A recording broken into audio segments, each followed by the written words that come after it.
Hello and welcome to the Antiquarian Outlook for Week 18 of 2025, starting April 28th. I'm Spencer W. Stuart, Collections Advisor, author of Contemporary Issues in Rare Books and Manuscript Collecting, and host of the monthly webinar Collecting Insights.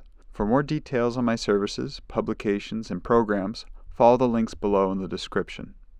As always, the Antiquarian Outlook is totally independent. Its producers do not hold inventory, nor do they represent any consignments or acquisitions mentioned. Links to auctions and news items can also be found in the descriptions below. And while you're there, if you want to stay up to date, be sure to like this video, subscribe to the YouTube channel, and turn on your notifications. In addition to weekly digests, our YouTube channel will occasionally produce deep dives on industry trends and contemporary collecting practices. Okay, let's get into last week's results. Tuesday, Rossini had stamps, books, and old papers.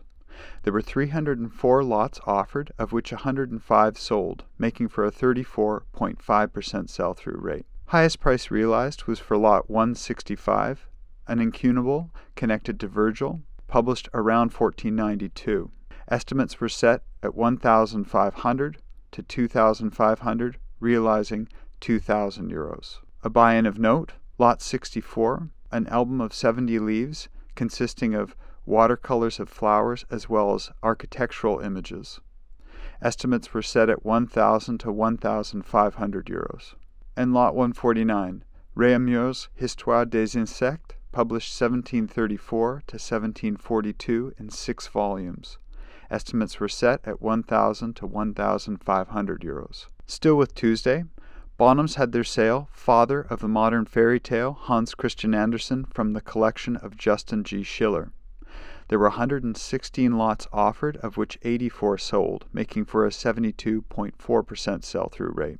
Highest price realized was for lot 4, one of Hans Christian Andersen's earliest publications, from 1835 through to 1837. Estimates were set at 10,000 to 15,000 US dollars, realizing 24,320 US dollars.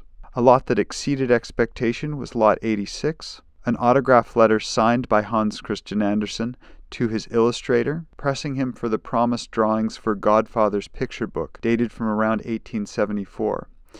Estimates were set at 2,000 to 3,000 US dollars, realizing 12,800 US dollars.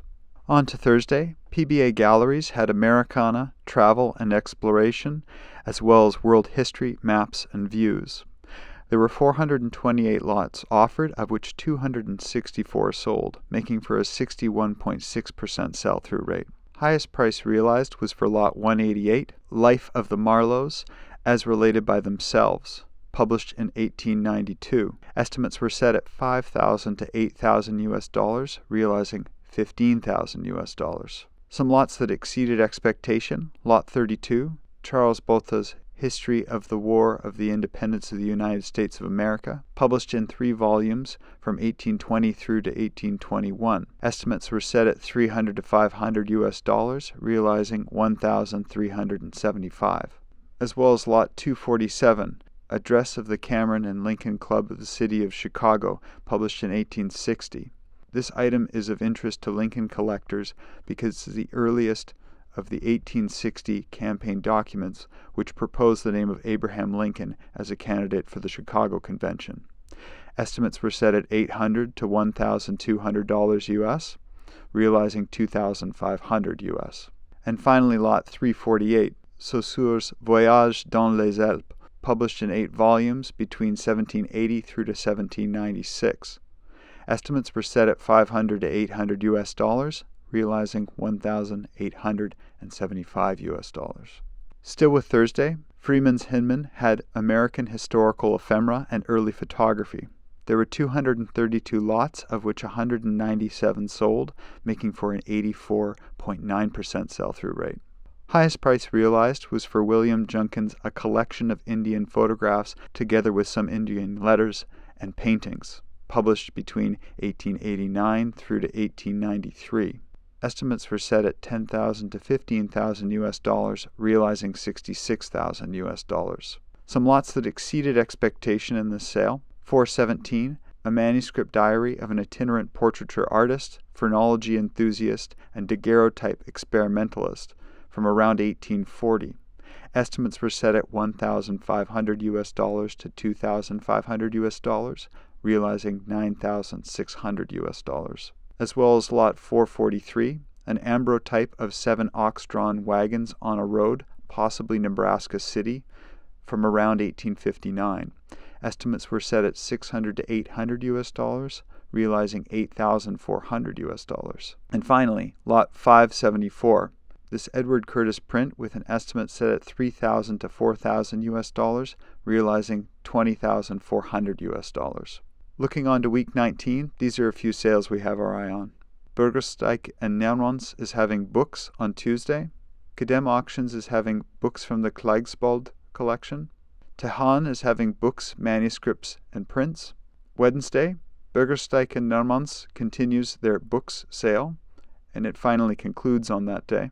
Doyle New York is having Barbara Taylor Bradford's collection. Kiefer Auction House is having books and antiques, ancient and modern art. On Thursday, Forum Auctions is concluding its online sale, books and works on paper. Freeman's Hindman is having fine printed books and manuscripts. Heritage Auctions is having rare books signature auction. And finally, Dunbar Sloan is closing its rare books sale. Well, that's been the week from here. What did you think of last week's results? Anything surprise you? Anything of interest that you had your eye on? Put your comments below and we'll keep the conversation going. Thank you very much for tuning in. Again, if you want to stay in touch, subscribe to the channel and turn on your notifications.